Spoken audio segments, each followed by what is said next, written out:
Right. You're over here. I'm asking what this is going to do for them. Nothing. I don't know, man. I don't think it's going to do anything. All right. I disagree. I disagree. I agree with Dave. I agree with Dave in the sense that it's not going to affect him. It's not going to affect me. I just did a little video yesterday. AI didn't kill PT. It just bought the front door. The news broke yesterday. It was everywhere. Sword Health acquires Kaia Health for $285 million. We said this. We were like, Sword's going to buy Hinge. Hinge is going to buy this. This is going to buy all these things. They're just going to buy each other till there's, this is the Highlander. There can only be one. It's consolidation, right? This is about access, correct? This is not about exercises or apps. This is about access to people. Who's got the best kung fu? Who's got the biggest bank account? And now they're working together. And I mean, thank God all the CEOs probably got paid, right? I mean, that's the bottom line. So what does this actually mean? What does this matter to the average clinic owner? Does it? Is it a signal? Is it a harbinger? What is it?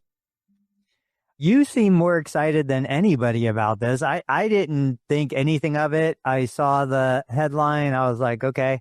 But you seem to feel like this has a bigger impact than. Well, I mean, we knew this was going to happen. Here's why. I hear so much of this or see something with Sword or Hinge or Kaia or whatever, and then people are like, they use words they tell us never to use in PT school, which is never and always. Well, it doesn't matter what that's happening because AI will never be able to do what I can do, and we're always going to be. And people who use never and always, they typically don't have jobs anymore. So that's what I'm looking at, which is I don't think this is the thing. I think this is the thing on the way to whatever the big thing is. Okay, so before I hear from Dave, I asked ChatGPT and it said the big impact is market consolidation in digital MSK care. That is an interesting keyword. We were talking about primary care, primary physical therapy care. Digital MSK care is something that probably we should do some SEO optimization for. Significant expansion of reach, Germany and European market access, broader clinical and product portfolio, strategic growth signals in digital health, meaning it's looking good for digital health. Dave, what do you think?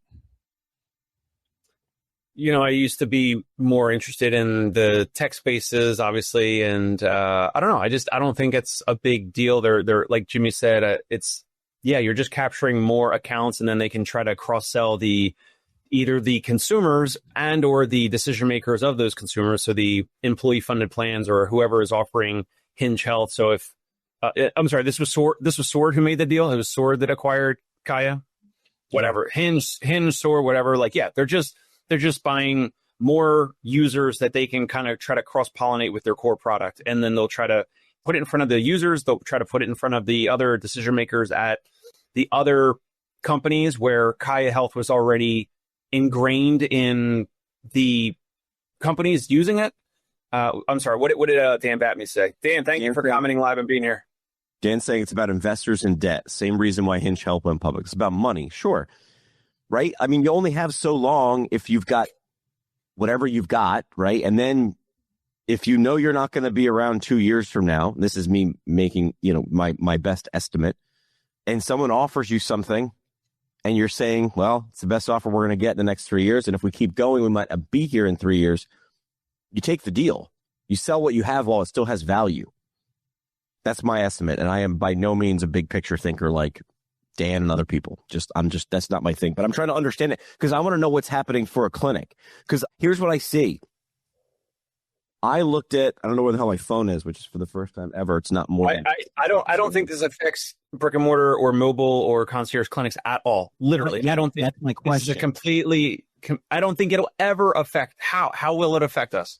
I don't. I have people that want the in-person experience, enough people in New York City that have enough discretionary income, and I can pay my therapist competitively. And the people that pay us will laugh at this type of a platform. Then there's other people that maybe somehow they comment on Hinge Health and Sword Health's Facebook ads, and they're like, this is cool. And this is, I get this through my employer and it's awesome. Like, that's amazing. Like, cool. Well, where are you? Where are you? Where are you? This is a bell curve. Where are you? Are you in the middle? Where's my practice? Or what do you mean? Where are you? Are you in the middle? Yeah, your practice. In terms of average. If this is beige walls. Average of what? of using clinics tech in terms of usage? Like, where are you in terms of if this is an innovativeness bell curve? So I was telling you guys about the AI, recording, sales apps and that type of stuff. So I'm always an early adopter in testing things out. But in terms of our core offering of our practice, we're on the opposite side. We're on like the small end. Let me ask this a different way. Are there more PT clinics in strip malls or more clinics that like Dave is doing in New York City? There's more clinics in strip malls. Right. You're over here. I'm asking what this is going to do for them. Nothing. I don't know, man. I don't think it's going to do anything. All right. I disagree. I disagree. I agree with Dave. I agree with Dave in the sense that it's not going to affect him. It's not going to affect me. But to me, the middle of that bell curve that Jimmy's showing is Atletico, ATI. It's, the large multi, 20 location, 50 location, 100 location. It's something like what's Kaiser Permanente. It's these big groups. I do think they will see an impact. I do think it will draw out a lot of the excess in referrals, just because it's a cheaper, easier solution. Back to what I said, I think the other day, I don't know. If I'm going to waste money, I would rather waste less money than waste more money. If I'm going to pay for somebody to go get useless therapy, I would rather pay less for them to get useless therapy. That's what I'm saying. And those are the referrals that I think we're going to see sucked out of the market. It's not going to affect you or me, but it's going to affect those large organizations that are dealing with thousands and tens of thousands of CPT generating machines. Ben thinks it looks like a mustache from a guy in the 1800s of the salute. Come on, Ben's smart enough to know he knows the bell curve. He's just joking around. He knows. Dan says it won't affect us yet. The longer these doors exist, the more it will change behavior. That's what I'm saying. I saw this in 2008, and I started walking towards the door out of radio. I understood that is crap. Do you guys remember the term buffering? It's not even said anymore. Like, there was a thing called Real Player. That's how you listened to anything on the internet. I listened to my first live stream in a car with my phone plugged into an aux cord, driving home from work, and I was like, this sucks, but in 6 months, it's going to suck less. I could not have convinced anybody to listen to a crappy live stream on a flip phone in 2008. I'm saying in 10 years, what will this do? I don't know. That's what I'm worried about. This is probably going to affect a middle schooler right now. That's what I'm saying. The middle schooler who's like, I'll be a PT. The middle schooler who just tore her ACL, who's like, I'm going to go to be a PT. I'm questioning that. That's also a way to sound smart, too. Is just say your idea is going to be 30 years in the future, and then you're not around. You're not around to defend it. A couple things that my GPT said that I thought was interesting. It's saying that Hinge Health still is by far the market dominating company. It said that Hinge is more positioned for wearables, which I didn't really even think of. I don't know the difference. Yeah, it basically is saying Hinge is more about wearables. It's got a larger U.S. member base, larger investors with the IPO that's happened. Sword is just trying to kind of gain market share, but it's not even close to what Hinge is capable of right now. Hinge has the connections with the employer base and the payer base, but it keeps bringing back this thing about Hinge being connected with wearables that Sword doesn't really do. And Sword has apparently more of an emphasis on live clinician interaction that Hinge doesn't necessarily do. We briefly talked about this a while ago about some of these companies sending like a wearable device to someone's home so that it can track their repetitions, the range of motion, whatever. My stance on this was that's ridiculous. And in general, over time and across the country, people are not going to, just like there's these EMS suits. Have you seen these EMS full body suits with EMS, electrostimulation? And Jimmy and I talked about it. There are personal training companies doing it. Yeah. Oh. It's people get sore afterwards. People say it's a great workout, and that's fine, but there's so much to put on. It's literally like you're going to have a wetsuit on. Like you're going to go surfing right now in, 30-degree weather. Like, it's like a wetsuit with EMS and all these electrodes, and it activates your muscles or whatever. So it's like this big new, trend in personal training. But that's just too much. You're sweating into it. Now it's got to be hard to get off because it's like wet and tight. Like it sounds like a horrible. Sounds like a good Friday night to me. We had one client that has tried it. Like one of our physical therapy patient clients has tried that, and they liked it. But in general, it's just too much of I think a new thing. Too much like stuff to do, and even a wearable, like it's just not the right thing. I remember I poo-pooed the wearable thing, and I got Tony's approval. You agreed with that. That's like not the. No, like just like a wearable, like I don't know, like a wrist thing or a leg thing or something. Like if Hinge Health or Sword Health were to send a wearable to every knee pain patient or whatever. Yeah, if it's not a thing, I'll just normally like a watch. Like if it's not going to do another thing, I don't think people will do it. Well, I don't know. There will be the edge people. I mean, because people are wearing Whoops, the rings. Like that's also like there's also a little psychological signal there. You know what I mean? Like this is like why I wear. Why I get the Iron Man tattoo. It's like, I want other people to see it. You know what I mean? Like it's a little bit of that. But if you're at home doing your knee exercises with a wearable through Hinge or Sword or whatever in the future, no one else is seeing that. Yeah, if you take some social media video, you take a video of it and you post online. Oh yeah, no, I thought you meant if you're a true patient that's 55 years old, like you're not like it's a different wearable. It's outside of your normal things. Like you're saying, Jimmy, it's not a watch. It's not a It's not a normal thing. And so I don't think there's going to be long life of those wearables regardless. Ryan Etter, I had him on the show. I think I'm going to have him either just out soon. He's big into computer vision. You're not going to have to wear anything. Like you're going to wear a watch for like the biometrics, but like in terms of range of motion or like all those things, it'll be a camera that you won't even have to think about looking at you to measure all those things. Like we're not even, it's there. We're here. Hey, if regular exercises fixed all orthopedic and musculoskeletal pains, then we would never get referrals from personal trainers. Personal trainers would be just fixing aches and pains and chronic pains and all this forever. So again, I will stand on this, that this Hinge Sword Health stuff is short. While it's here, it's not going to be long lasting. We talked about it before, but it's for people that benefit from it. That's amazing. That's awesome. And if you don't need to pay out of pocket or you don't need to do a copay and go to Tony's office, whatever, that's great. That's fine. But then you're going to have questions and you want to speak to like a specialist like Tony that has experience. And you want, again, then you get sucked into the environment and the Cheers experience in the office and all that. That forever. I don't care what technology improves and changes over time. The experience of either the one-on-one, what we do, or the one-to-many in Tony's office with that environment is what people will want for millennia, in my opinion, regardless of any technology. I think it's interesting. In my clinic, I would basically say, and this is like Midwestern steel town, it's not where Dave is. Most of my geriatric patients have a smartwatch. Most of them get alerts and messages, texts and all that stuff on their smartwatch.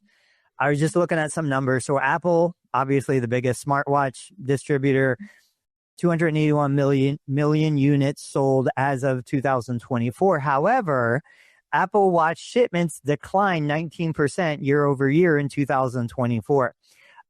Personally, I don't think the market is in wearables. I think the market is implantables. We have patients getting total knee replacements where they have the technology in the implant so that they can measure range of motion, they can measure step counts, they can measure that stuff.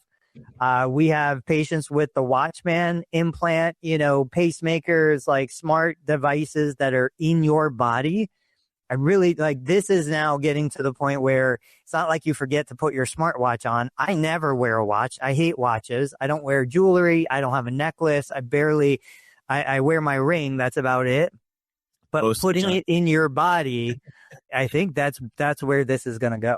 Yeah. I mean, guys, look, X-Files and those sci-fi shows from back in the day. It's amazing. There was an episode. Were you guys X-Files or am I the only? Really, well, let's go back. We'll come back to that for 1 second. no one's going to get implantables for normal physical therapy, though, Tony. For a surgical procedure, sure. Okay, let's say in the future, every surgical procedure, you implant something that's going to then track their range of motion or their cadence, their walking, their standing versus sitting rate, whatever. That sounds super cool. Like, that makes a ton of sense. But how many knee replacements are done in the country per year? Like a couple 100,000? Over 800,000, I believe, in the U.S. Most of my which is typically overdone, like in other countries. 1,000%. But that's the thing. Like, I don't think I've seen a patient come in after their first knee replacement who didn't book their second knee replacement 6 weeks in the future. Every single one of them is coming in. I'm bone on bone. You just walked across the room fine, but yet in their mind, they're bone on bone and can't function without a second knee replacement. But that being said, like, take this through the next logical step. Okay, so we've got smart devices being implanted right now. Why wouldn't there be a knee replacement that does the exercise for me? We had with passive range of motion. Like, now we're going to be at the point where we put a knee replacement in that does the range of motion for you, doesn't just measure it. You skipped ahead. I thought you were going to say implant the knee that can measure use and range of motion. And that's already there. The knees are already there that measure step count, that measure range of motion. I didn't know got that in the clinic right now. They have the app on their phone next to their electronic knee. Why not have the knee that walks for you, that does your range of motion, that stimulates the muscles, that has EMS in it, that makes you, whether you want to or not. It's going to need some really big chips from NVIDIA, and they're probably too big right now to fit inside this knee replacement. For all the stuff you're talking about, for EMS. Yeah, but those are smaller, but in terms of like an EMS and to make someone get up and move, can you imagine a patient that's like 68 years old and they're like, I don't want to move, and their knees like making them move, and they're like having to stand up, and they're like, I don't want to move, but the knee's moving anyway.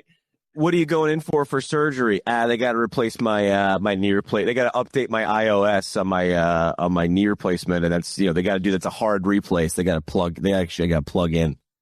Ben said there's a company doing this, and frankly, the data you get, it's not worth the cost yet. There we go. Man, I'm gonna say yet. After all of that, you can get most of the same info. Unintended consequences. Absolutely. Yeah. Well, I mean, somebody in the comments section below, right? Whenever you start talking about this stuff, you start talking in logic and people respond with emotion. It's human nature. I'm guilty of this 10 times a day. People will never, AI will never, robots will never. And I just say, like, it will never replace. This is where, like, now you go the other side of the pendulum, which is like, it will never replace our hands or our minds. And I'm like, I don't know. The AI robot has entered the chat. The AI massage thing has entered the chat. I don't think it will replace all of those things. I'm asking how much of the mustache will it capture? It always affects the middle first. That's financially the best place to go for. And it's the easiest place because beige painted. No, it's the innovators first, which is the smaller one side, and then the middle is like the mass, and then the other side would be the laggards. What I'm saying is the early adopters, innovators, and then the middle is the mass. Go ahead. Right. I'm saying any innovation in terms of population, who's most susceptible? It's not Dave or Tony who have innovative anything.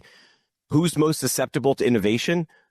The PT clinic who's got beige painted walls in a strip mall who hasn't innovated in 20 years, they will feel this punch first. We're going to talk about prompts report. The clinic that's about to die will be affected by a 2% change in something like this in 3 years.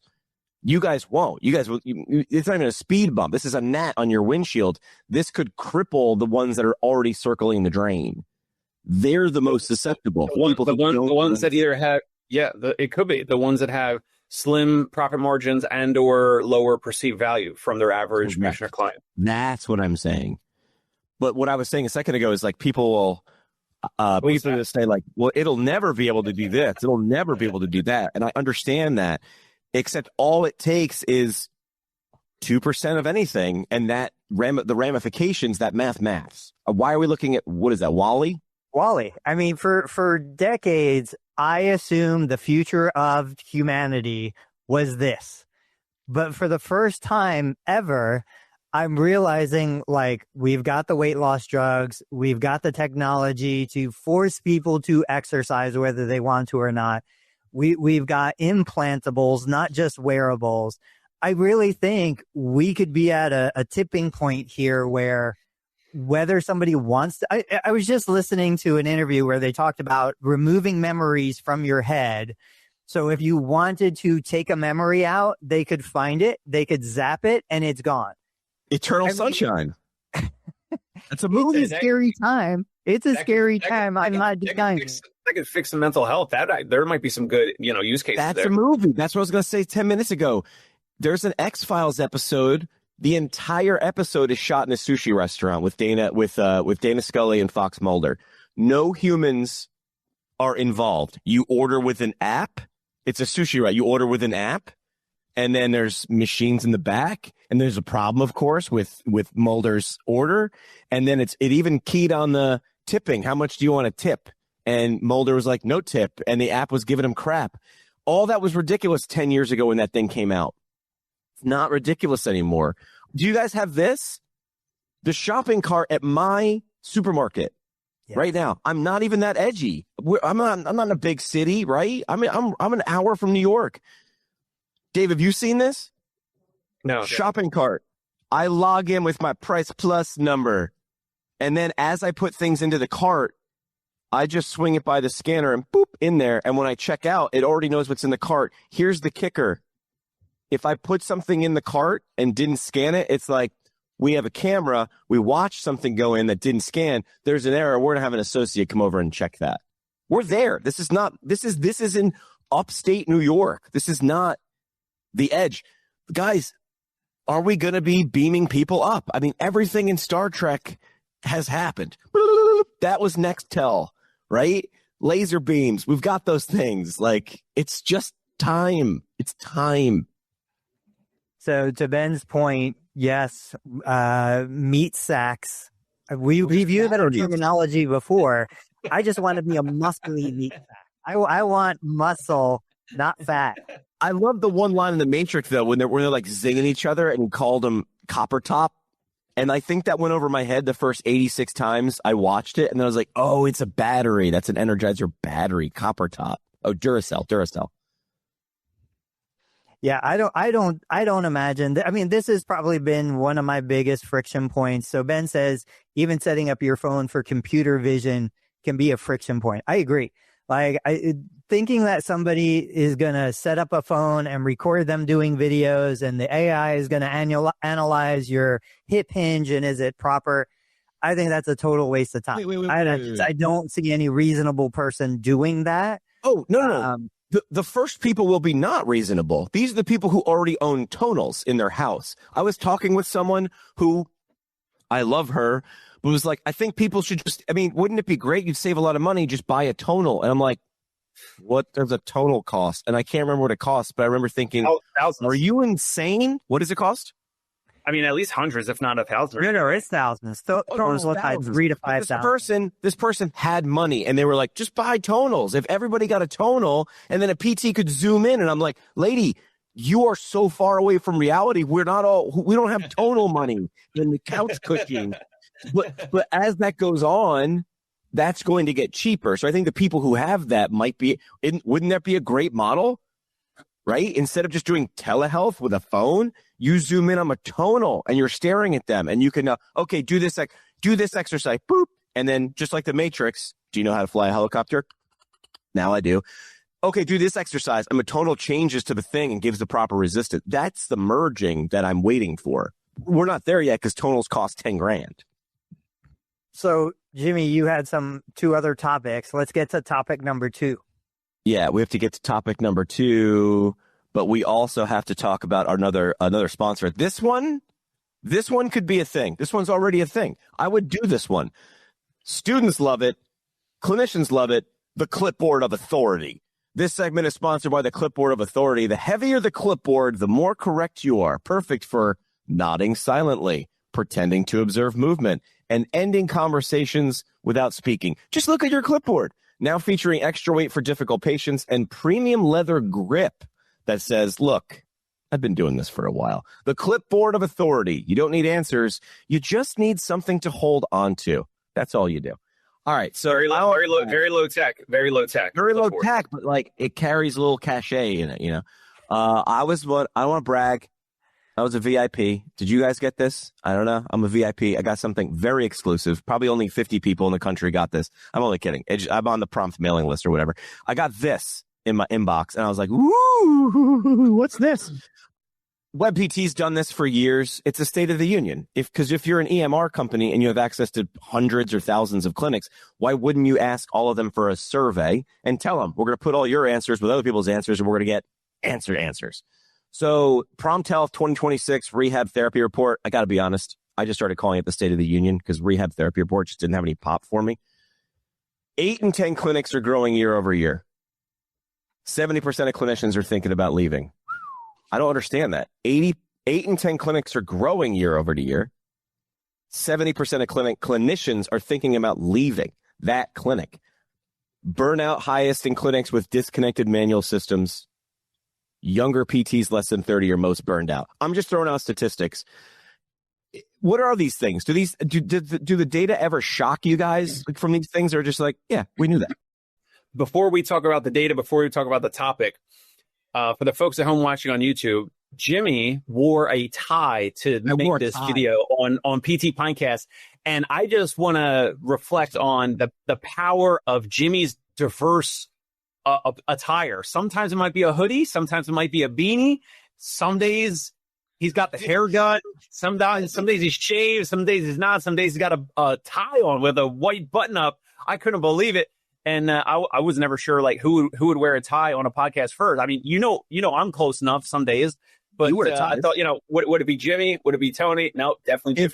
If we're on Kalashi or whatever that app is where you can bet on anything, the number for which one of us three to wear a tie, I was the long shot, but you paid out if you voted on that. Because I wanted to do I was trying to find serious it made sense.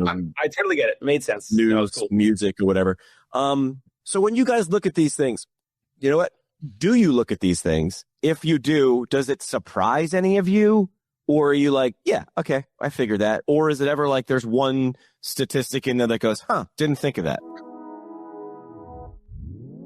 Hey, it's Dave Kittle. Are you a healthcare business owner or physical therapy practice owner who is looking to figure out your succession plan or exit strategy?